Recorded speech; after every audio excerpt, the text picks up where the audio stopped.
The new Huntress DMR shoots faster than a Reaper sniper rifle, has more bullet speed, less bullet drop, and more DPS. But can it actually outperform the Reaper sniper rifle? To answer this question, we are gonna take a close look at the new Huntress DMR in 3 main steps, after which you will know the answer to this question, and even more importantly, will know exactly how to play the Huntress DMR. In step 1, I'll cover the base weapon, the ideal loadout, as well as the best attachments. In step 2, we will directly compare the Huntress DMR to the Reaper sniper rifle, as well as to its other direct competitors in the long range slot. And in step 3, we'll talk about strategy, meaning how to most efficiently use the Huntress DMR. My name is TSK, and after analyzing everything about Season 1 in depth, I'm excited to go deep into Season 2 now. My goal is to become the best together with you guys. Before we talk about the ideal loadout, it's important to know how the Huntress DMR actually works. Let's take a look at the base. It comes with very high DPS for a DMR weapon, very high damage per single shot. Most notably, it comes with enough headshot damage to 2 shots on Mystic rarity. Damage and mid on long range is still good, however it does go down slightly. The fire rate is okay, but what's gonna be interesting later is that it's slow enough that we don't need any recoil attachments, since even without, the recoil will perfectly reset after each shot. The mag size is pretty small with just 7 bullets. Reload time is pretty average with 2.17 seconds on highest rarity. And again, vertical and horizontal recoil don't matter on this type of weapon. Let's take a look at what happens when we upgrade the DMR all the way from green to mythic. We get 21 DPS, but more importantly 14 damage per shot more, as well as 25 headshot damage more. Reload time does go down by a bit, approximately half a second. Vertical recoil goes down, but again, it doesn't matter. In total, it's an insanely good option for long range, and in my opinion, easily better than last season's Enforcer AR. Let's get into the loadout before we will talk about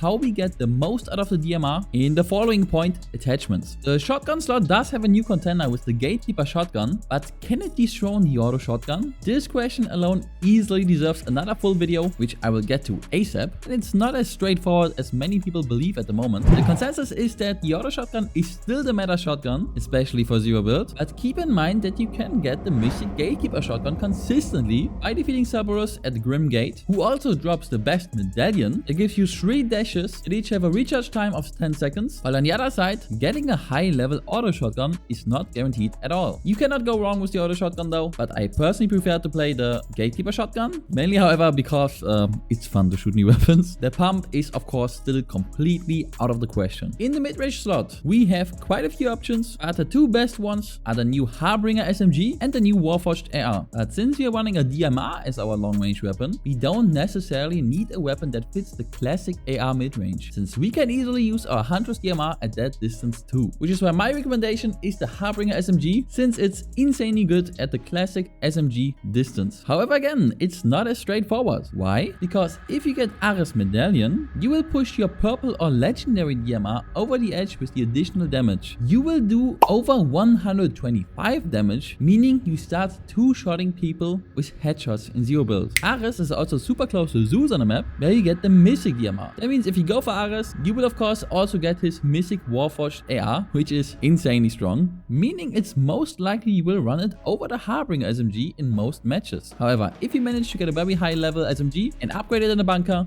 go for it. Our long range option will of course be the Huntress DMR, but is it better to play a Mystic or a normal one that we upgrade in the bunker? We'll get to the question shortly when we talk about attachments, since we first need to know what the ideal DMR even looks like before we can answer this one. Briefly, movement and heals first. The best movement this season is Cerberus Medallion, which doesn't take up an inventory slot. If you get it, you can even skip movement items and go for double heals, bunkers, clingers, or even Zeus Thunderbolt. However, if you don't, I highly recommend running shockwave grenades over the new Icarus Beam. Even if they're super fun to use and better for rotations, they are actually almost useless in fight. If you just want to have fun with the new items, which I can understand, go for the wings. If you want to win more games, go for the shockwave grenades. It is too easy to be shot down from the sky when you use the wings, and slamming into someone is never recommended, as you will most likely fully die before you even connect to them. Shields and heals are pretty straightforward. I'm a huge fan of Flowberry Fizz and the Chug Splashes. If you can't find either, just literally go for whatever you find most of. Prioritize shields over heals always this season, as you can't regenerate shield with medallions anymore. The Thunderbolt of Zeus is dog shit. in most situations, unless you play against people without hands. But if you're in that bracket, then you might as well pick it up. It is insanely easy to shoot anyone at any distance that's hovering still in the air. Just shoot them, guys. I've seen many people complain about it, but I highly disagree. It is absolutely unusable. Okay, let's finish part 1 by explaining the best attachments before we can compare the Huntress DMR to the other weapons in that slot.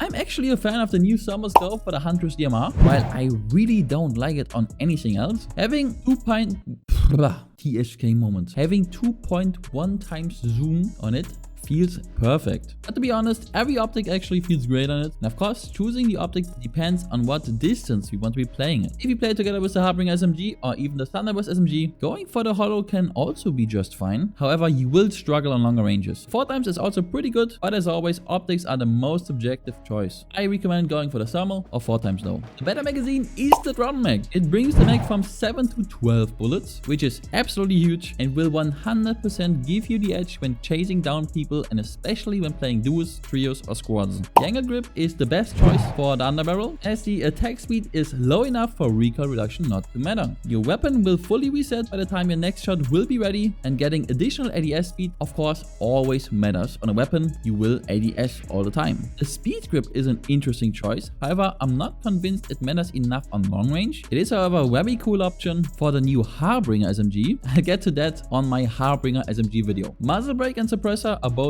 relevant. Again, recoil doesn't matter on the Huntress DMR since the attack speed is slow enough, and suppressors, well, sounding cool, are sadly always bad in a game with visual audio. So what attachments does the Mythic come with? A 4x scope, speed mag, angle grip and muzzle brake. This means we're only missing the drum mag. As said before, a purple or legendary DMR will also 2-shot if you hit headshots and have Ares Medallion, meaning the best possible DMR will be a legendary while holding Ares Medallion and upgrading it in the bunker. However, is it really worth it to not only take the risk to skip the Mythic DMR from Zeus, push Ares, get the medallion and rotate to a bunker to upgrade your DMR while you might get camped? No, I don't think so. The Mythic Huntress DMR will be your best chance of winning, so just go for that one. Before we get the last percentages of efficiency out of our Huntress DMR with proper strategy, let's finally compare it to the Nemesis AR and the Reaper Sniper Rifle. We are gonna be generous and take the legendary Nemesis, compete with the Mythic Huntress DMR here, but of course it's gonna be way easier to find a Mythic Huntress DMR than a legendary Nemesis. Let's talk about the case if you stumble upon one. DPS obviously goes to the Nemesis AR, but we are not comparing them for mid-range, but for long range. And of course, on long range, you will not be able to fully use the DPS of the Nemesis. You will not be holding down left click on long range. Single shot damage drastically goes to the Huntress DMR with more than double the damage on all distances. Fire rate of course goes to the Nemesis, but as we said, you're not going to be able to use it. Mag size is actually a giant plus for the Nemesis, especially since we're going to be tap firing it on long range. Your mag is basically infinite. We got a very slight advantage on reload speed on the Huntress DMR, but it doesn't matter at all. And while recoil looks to be way better on the Nemesis than the Huntress DMR, keep in mind this is per shot. And of course the biggest weakness of the Nemesis on long range is gonna be that again you cannot hold down left click, so the recoil is actually the biggest issue here for the Nemesis. However, if we tap fire, yes, the Nemesis is gonna be very easy to, oh my god, very easy to control. I said the sentence literally 6 times right now, guys. Okay, additionally, it's not on the sheet, but bullet speed and bullet drop are insanely much better on the DMR, which is the biggest strength of the DMR. It is so easy to hit on long range. And yes, the Huntress DMR is the clear winner for me in the long range slot here. And now, Huntress DMR versus Reaper Sniper Rifle. I'm gonna compare it to the blue Sniper Rifle, since that is the rarity you're most likely gonna run on average in your games if you decide to play the Sniper Rifle. DPS heavily in our favor here on the Huntress DMR. Damage per shot, of course, goes to the Sniper Rifle. Most notably, you one-shot with a headshot on all rarities. However, even on gold rarity, you don't two-shot with body shots. However, you do if you get Ares Medallion. Lots of things to factor in here, but regardless, damage per shot obviously goes to the Sniper Rifle. The Sniper Rifle also has no damage fall off on long range and mid range, which is also a plus. The fire rate is insanely much better on the Huntress DMR, which seems to be the best advantage we have on the Huntress DMR, but it's actually again the bullet speed and bullet drop. The bullet drop is pretty much non-existent on the Huntress DMR, and the bullet speed is also way faster than a Reaper Sniper Rifle, actually making making it way easier to connect shots, even on long range. Epic really found a super cool way to balance out these weapons, since of course on long range normally it only matters how much damage you do per shot, but it of course also matters how easy you can actually hit this shot. And not only can you hit more shots with the Huntress DMR, TSK moment too. Not only can you hit more shots with the Huntress DMR, you can actually also hit them more easily, giving it an insanely huge consistency advantage. And of course, to consistently win more games, nothing beats consistency. It just makes sense, right?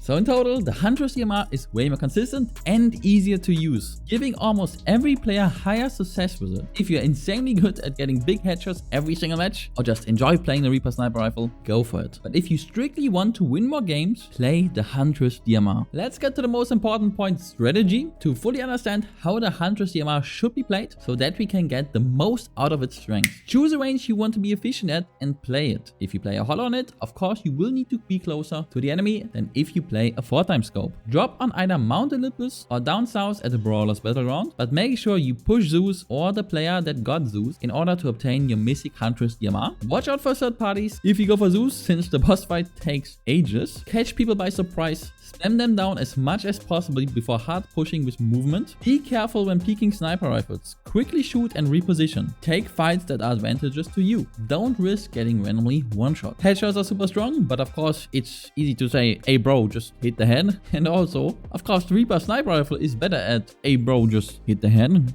I guess it's actually easier with the DMR. And as always, cars are super strong to rotate in. Don't be too reliant on the new Icarus wings. They are deceptively dangerous. It's great to see that we got a weapon that can finally stand up to the Reaper Sniper Rifle on long range, and I'll definitely be playing it a lot this season. Guys, I'm still a pretty small channel, and if you enjoyed the video, appreciate the effort, or best case, want to see my future guides on all weapons, new POIs, and much more this season, like and subscribe. I'm in love with season 2 so far. I'd love to hear your opinion on everything new in the comments. And yes, thanks for watching. I'll catch you guys in the next video. Bye.